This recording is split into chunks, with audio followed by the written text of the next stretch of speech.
Who the heck chooses to be traumatized in childhood?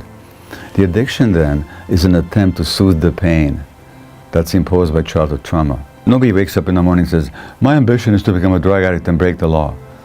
I mean, think about it. It's a response to pain. Not only that, those traumatic experiences shape the brain itself. And if nobody chooses their trauma, if nobody signs up for the pain, then why do we keep pretending they chose the addictions that come from it? Because that's not just wrong, it's cruel. You ever think about how messed up it is that we call it the justice system? Like justice? Really? What kind of justice is it when people suffering from addiction, a response to trauma, get punished like they woke up one day and chose that life? Spoiler, they didn't. And yet, society keeps clinging to this laughably unscientific belief. Addiction is a choice, a moral failing, a lack of willpower. But here's the thing, what if the real problem isn't the person? What if it's the culture they're trapped in? A culture that's quite literally making people sick? Yeah, let that simmer for a sec. Here's the truth, addiction isn't a choice. It's a survival mechanism, a desperate attempt to numb pain caused by trauma. It's brain science, not blame science. Studies prove it. Trauma changes the brain. Physically. Permanently. And it's not just substances either. Gambling, shopping, working yourself to death. These are all addictions, rooted in the same cultural sickness. This myth of normal? It's killing us. The normal we worship is a prison. It shoves us away from our true selves, breaks us, then punishes us for being broken. But the kicker? Healing is possible, even in this mess, even for you. So let's get cozy. Grab a cup of tea or whatever comforts you and settle in. Let's hear it from Gabor. His insights, they just might change everything.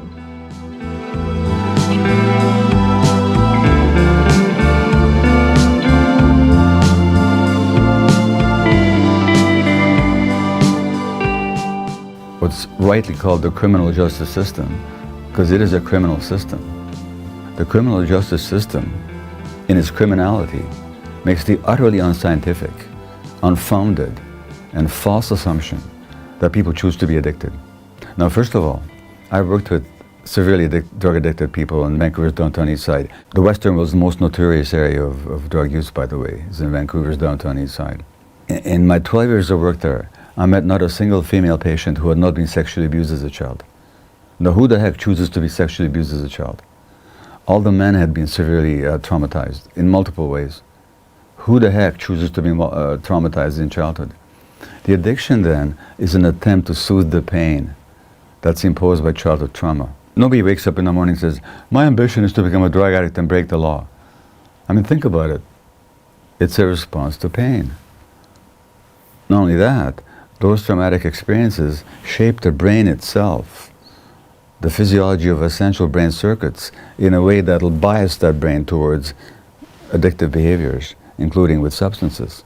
I won't go into the neurophysiology of it now, but it's simply brain science. That's not even vaguely controversial. But of course, even physicians don't learn about it, let alone judges, lawyers, or prosecutors. Another point is that if we actually understand what an addiction is, we realize that drugs are only a small part of the addictive spectrum. I define addiction as manifested in any behavior that a person finds temporary pleasure or relief in, and therefore craves, but suffers negative consequences in the long term as a result of, but does not give up despite negative consequences. So craving pleasure, relief in the short term, harm, inability to give it up. That's what an addiction is. Now, notice in that definition, I said nothing about drugs. Yes, they could involve substances, some illegal, like heroin, some even more toxic than heroin, but legal, like alcohol. The definition also includes people who are addicted to gambling, to shopping, to eating, to work, to the internet, to pornography, to sex, to power, to a whole lot of other human behaviors. Why are we ostracizing a particular segment of the addicted population where virtually all of us in this particular stressful culture have some addictive patterns in our lives or have had? So it's criminal. And this whole belief that addiction is a choice is so unscientific as it would be laughable if its consequences weren't so tragic. So, the myth of normal. What does it actually mean? Well, norm, first of all, is a statistic, but it doesn't say anything about healthy or not healthy, just as it's in a certain range. Now, in medicine, there's legitimate use of the word normal, where the norm is actually identifiable with natural and healthy. But, for example, to give you an egregiously fanciful scenario, if everybody in London tortured their pets, then not torturing your pet would be abnormal. That's just a statistical statement. It's got nothing to do with health or well-being or naturalness. Now, in our society, a lot of behaviors, practices, policies, cultural norms are not just the norm in the statistical sense, in that most people engage in them, but they're also confused with healthy and natural, which, as I've been saying in this conversation, they're not. So that's what I mean, first of all, by the myth of normal. There's this myth that what we've got here is normal. It's not. Not when it comes to understanding human needs and human health in a holistic sense. The other sense in which I talk about the myth of normal is that there's this belief that there's those of us that are quote-unquote healthy, and then there's the rest of them who are abnormal. I'm saying no. First of all, health, whether physical or mental, is a spectrum. It's not that you can sort of delineate the healthy from the unhealthy.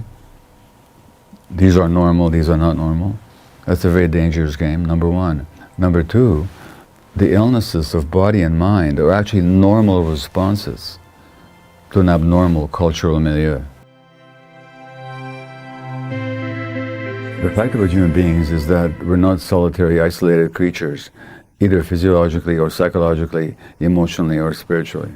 So our physiology is bound up, in fact it's a unit, with our emotional and psychological spiritual existence. That's the reality of human beings. The second reality is that none of that can be separated from a social and emotional environment. So that how we feel about ourselves has a huge impact on our physiology, and how we feel about ourselves is very much determined by our relationships from in utero onwards. From our existence in the womb, we're being affected by the emotional states of our mothers. That's been demonstrated in multiple studies. It's not even in doubt. But the emotional states of our mothers depend on so much else other than just how they feel as individuals, on their social class, on their relationship with their partners, if any, on their own childhood experiences, including traumas, on the work they have to do, and many other social factors. And I'm only talking about in the womb. So already, children or infants of mothers who are stressed during pregnancy have biological markers of that stress in their bodies, already at birth. These influences act on us throughout our childhood and, of course, throughout our adult existence, because what we are is what has been called biopsychosocial creatures. Our biology is not separable from our psychological, emotional experiences in a social context. So therefore, the nature of the world that we live in has much to do with our physiological health and with our mental health. Is the society making us sick? Let's look at the statistics. Anxiety is rising internationally. Childhood diagnoses of ADHD and other mental health conditions is rising internationally. The rate of autoimmune disease is rising. So in a sense, what I'm saying is that there's qualities of this particular society that actually make people sick. Some of those qualities are physical, such as the food that we eat and the pollutants in the environment. Many others are emotional and psychological, such as the ruthless competition that isolates people from each other. In Britain, they had to appoint a minister of loneliness. The rates of obesity are rising throughout the world dramatically. Children are now developing metabolic diseases that only adults used to have. In the United States, 70% of the population, of the adult population, is at least on one medication. 50% are on 2 medications. So yes, I'm saying in this book, that's my whole point, is that this particular culture, this particular society promotes illness. So that illness is not an aberrant event, it's not an abnormality, it's a normal response to what is basically a very unhealthy culture. And by culture, I don't just mean the physical aspects of it, but also the emotional, political, and social aspects. Can people change who they are? They need to become who they are. My whole point in this book, and whatever I've learned as a physician and as a therapist and a teacher and just as a human being, who myself had my own struggles to become myself. It's not a question of changing who we are, it's a question of becoming who we are. And my whole critique of this culture is it takes us away from who we are. And it's a struggle to get back to that. No, but can people achieve that? Yes.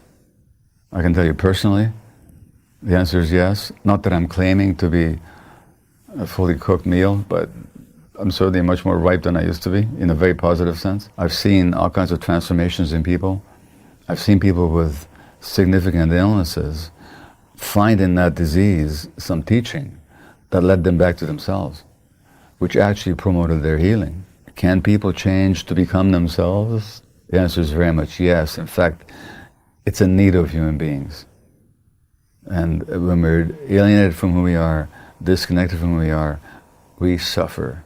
We suffer, and we suffer mentally or spiritually, and very often physically as well. Does God exist is one of those questions where one would have to really understand what the questioner means by God. I grew up as a militant atheist. Now, as a child, I mean. Now, I grew up in communist Hungary, leaving Hungary when I was 13 after the Hungarian Revolution.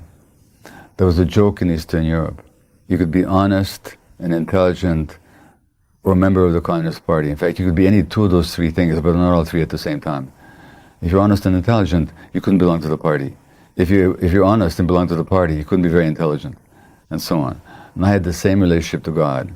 God could be omniscient, all good, and all powerful. In fact, two of those three things, but not three at the same time.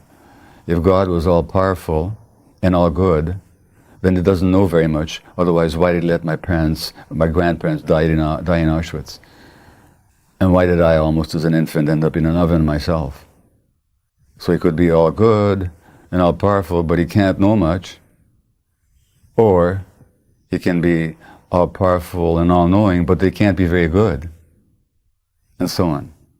So the God that I was faced with, this image of the all-knowing, all-powerful, all-good entity that had some kind of a physical existence in some other realm that ruled this earth, was nonsense to me from the time that I knew my mind. That there's something greater and deeper in that concept that had to do with the oneness of all and the connection and the power and intelligence of the universe and the goodness that's around us. I had no concept of that. I'm not a worshiper, but I'm no longer uncomfortable with the word God. When I think of the word, I do mean it in that all-encompassing phrase for which the word itself is really quite inadequate. And it's inadequate mostly because of how it's been used. But that there's such an experience of holiness and godness, I fully accept that. Not that I fully have had it, but I also know that it's real. It's not a question of belief. And nobody can or should ever be talked into any particular way of understanding God. It's more an experiential reality than certainly as a concept or just as a rigid belief. So yes, in that sense, yes. In most other senses that the word is used, no. And that's really the heart of it, isn't it? This idea that what we call normal might not be healthy at all. Like, think about it. We live in a culture that isolates us, that prizes competition over connection, that teaches us to bury our pain instead of understanding it. We end up chasing temporary fixes because we're starved for something deeper. And what does society do? Punishes us for trying to survive in the only way we know how. But here's the thing I keep coming back to. If trauma shapes the brain, then healing can reshape it too. That's the part we don't talk about enough. Yes, this culture is making us sick physically, emotionally, spiritually, but we're not powerless in the face of it. Healing starts when we stop asking, "What's wrong with you?" and start asking, "What happened to you?" I think about the people Gabor's worked with, the ones who faced unimaginable pain, and how even they have found their way back to themselves. Not by fixing who they are, but by reclaiming who they were all along. That gives me hope, because if healing is possible for them, it's possible for all of us. And maybe that's the real revolution, not just surviving, but learning how to thrive in a world that seems designed to break us. It starts with understanding, with compassion, with connection. It starts with us. Let's continue with Gabor as he dives into the deep connection between trauma and illness. Let's listen. Dr. Gabor Mate, thank you for joining us. Such a pleasure. Thank you. Welcome to Winnipeg. Nice to be here. You say there is a strong connection between trauma and not only mental illness, but physical health, physical disease. Yeah. How so? Well, I don't say it. I do say it, but the science also says it. So, as far back to the 19th century, the great Canadian physician, Sir William Osler, talked about rheumatoid arthritis as being a stress-driven disorder. Now, if you look at Canada today, the people most at risk for rheumatoid arthritis are Indigenous women. Why? Because they're women and because they're Indigenous. And so they have undergone more trauma than anybody else in this country as a group. So the relationship between trauma and physical illness is very simple. Trauma inflicts inflammation in the body. It changes how our genes function in a negative way. It makes it more likely that we get malignancy. A Canadian study showed that men who are sexually abused are 3 times as likely to have a heart attack as adults than other people. So trauma has physical manifestations because the emotions associated with trauma also have physical manifestations. So what I'm really saying is that the mind and the body can't be separated. So whatever happens to us emotionally will have its manifestations physically. How well does Western medicine recognize this connection? Well, they don't.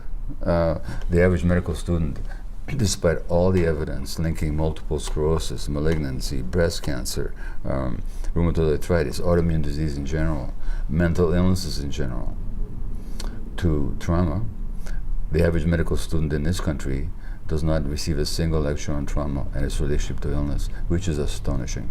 And the average physician, they don't know about it because even though the scientific literature shows it, it's not introduced into the medical curriculum. So no, it's a neglected topic. But as you say, there's a long history drawing connections. Why do you think it is an ignored topic or not followed through, not studied more by medical professionals? Yeah, I think there's several reasons. First of all, the Western mindset for hundreds of years has separated mind from the body. And medicine, as much as we like to think about it as a science, which it is, it's got a significant scientific component, all very great. It's also an ideology, which kind of reflects the ideology of the culture. So there's a mind-body separation in Western culture in general, number one. Number two, the people that go to medical school are very often traumatized people. They're very driven, they're very stressed. The medical school itself is really hard on people. They have to put up with a lot of very stressful situations and relationships and circumstances. And they have to ignore that in order to get to medical school. So they ignore their own trauma. And therefore they just are blind to the traumas of others.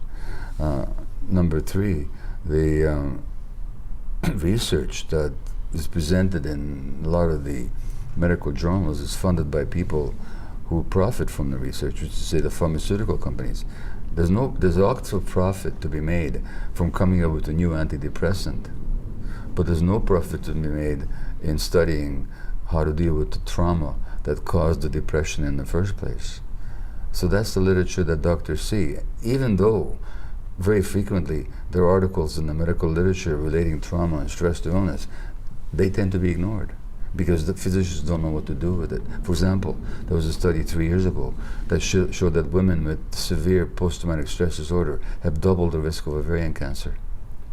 And the milder the symptoms, the less their risk for ovarian cancer. That was published in a major medical journal from Harvard University. The average gynecologist has never heard about it. You talk about medical professionals themselves Yeah. being stressed. Yeah. Well, you can see the Canadian healthcare crisis instead of system slipped out because the Canadian healthcare system is in crisis. We're hearing from medical professionals of all stripes right now. Yeah. If you were going to fix the system, where would you start? Well, first of all, I would begin with the education of medical students. I would teach them about trauma, all the science linking trauma and stress to adult illness. There's a British psychologist, member of the British Academy, who recently said that the link between, for example, childhood trauma or childhood distress and adult mental illness is as strongly established scientifically as the link between smoking and lung cancer. So first of all, I would introduce that information to the medical schools. Secondly, I would introduce self-care into the education of medical students so that they don't put up with circumstances that are unreasonable. Thirdly, I would arrange a system that doesn't stress physicians so much and nurses and so on. In other words, a system be much less hierarchical, much more democratic, and it would include concern for the practitioners as well as for the patients. All that would not cost more money, it would cost less money. But right now it seems that we've got this fee-for-service basis where everyone's quite rushed, and you've got 17 people in your waiting room, and if you're an ER doc, there's more people. So everything is, time is money. There's no time for a physician to stop and say, tell me about your childhood. Well, yes and no. I mean, that's true. There's this time pressure, and but the problem isn't just a lack of time. The problem is it doesn't even occur to the physician to say it. For example, multiple studies have shown the relationship between stress and trauma and multiple sclerosis. It's not even controversial. But you go to a neurologist, they never heard of it. So it's not just that they don't have the time. A specialist would have time to spend 5 minutes with a patient saying, listen, let's deal with the physical aspects of your illness, but then let me then send you to somebody who can talk to you about some of the emotional factors that trigger your flare-ups. And maybe we can mitigate them and eliminate those triggers. They don't think of it because they don't know about it, despite all the research. So the big gap here is not just time, which is significant, but the lack of awareness. Okay, so say you're an aware patient, just looking for solutions now. Yeah. When you go in and talk to your doctor, what should we do? What can we do as individuals to make things better? Not just in the medical system, but in our stressed out world as it is. Yeah, well, first of all, as to that, what I say to people is, if you go to a butcher shop, are you going to try and buy a birthday cake? Or if you go to a bakery, are you going to ask for a cut of sirloin? Don't go to the doctor asking to talk about emotional things. Most of them don't get that kind of training. But if you recognize that there's a connection, as there is, scientifically, not just scientifically, but also in traditional medicinal practices, there's this unity of mind and body. And if you recognize that, and if your doctor doesn't, get the help from your doctor that they can give you, but go somewhere else to get the emotional support. But the emotional support, if you're talking about a psychiatrist or a psychologist, that's extremely expensive and out of the reach of many, many Canadians. It's true. It's true. Most psychiatrists are not even trained to provide that. I mean, they don't. They're mostly trained in what's called biological psychiatry, which is how to change the biology of the brain to mitigate the symptoms of depression or psychosis or ADHD or whatever, but they don't have any training in understanding the traumatic and stress-based causes of those conditions, let alone how to reverse them. Some psychologists have that training, some don't. Psychology can be a very shallow profession, or it can be very deep, depending on the training that people receive. Well, it's true, and this is where we have to come into the more general picture. If young families were given the right parenting advice about how not to stress their kids. For example, a lot of parents these days are told not to pick up their kid when they're crying. Of course not, because you're going to make them soft. They've got to cry it out, or they're going to do this every night. That's what we've all been taught. No, you tell a mother gorilla not to pick up their baby when they're crying.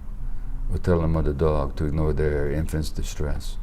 Or tell any indigenous person to ignore the cries of their infants. I'm talking about indigenous people whose culture has not been overwhelmed by colonialism. They would laugh at you.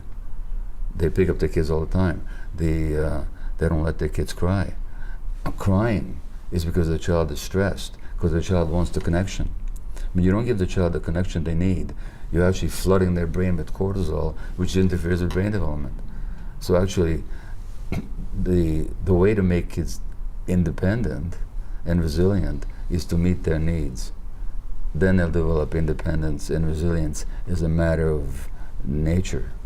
So we have, all I'm saying is that there's so much that we get wrong in this culture that is so simple that if we actually knew how to meet the needs of children, a lot of children would be much less stressed and traumatized.